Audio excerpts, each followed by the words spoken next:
ഇന്ന് നമുക്കൊരു mini evening vlog കണ്ടാലോ?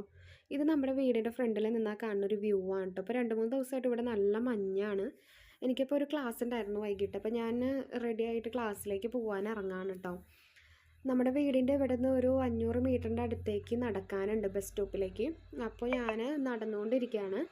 ബസ് സ്റ്റോപ്പിൽ എത്തിയപ്പോൾ തന്നെ ഒരു ബസ് വന്നിട്ടുണ്ടായിരുന്നു. ആ ബസ്സിൽ കയറി ഞാൻ ക്ലാസ്സിൽ പോയി. പക്ഷേ എനിക്ക് അതിൻ്റെ വീഡിയോസൊന്നും എനിക്ക് എടുക്കാൻ പറ്റിയിട്ടുണ്ടായില്ല. നമ്മൾ അതിന് ശേഷം തിരിച്ചു വന്നപ്പോഴത്തേക്കും ഇരുട്ടായിട്ടുണ്ടായിരുന്നു കേട്ടോ. നേരെ ഒരു മീൻ കടയിൽ വന്നിട്ട് നമുക്ക് വേണ്ട മീൻ മേടിച്ചിട്ടുണ്ടായിരുന്നു അവിടുന്ന്. അത് കഴിഞ്ഞ് അവിടെ നിന്ന് തന്നെ മീൻ നമുക്ക് നന്നാക്കി കിട്ടി. പിന്നെ നമ്മൾ അതുകൊണ്ട് നേരെ അടുത്തുള്ള ബേക്കറി പോയിട്ട് ഒരു ചായയും കുടിച്ചു. പിന്നെ ചപ്പാത്തിയും മേടിച്ചിട്ട് നേരെ വീട്ടിൽ വന്ന് ചപ്പാത്തിയും ചുട്ടു. കൊണ്ടുവന്ന മീനും കറി വെച്ചിട്ടുണ്ടായിരുന്നു കേട്ടോ. അതിന് ശേഷം നമ്മൾ ഒരു ചായ ഇട്ടിട്ടുണ്ടായിരുന്നു. അപ്പം ഞാൻ ചായ ഇടുമ്പോൾ ഏലക്കായ ഇടും കുറച്ചുകൂടെ ടേസ്റ്റ് കിട്ടാനായിട്ട്. അത് കഴിഞ്ഞ് നമ്മൾ ഈ ചായ നമ്മുടെ വൈകിട്ടത്തെ ഡിന്നറും കഴിച്ചു.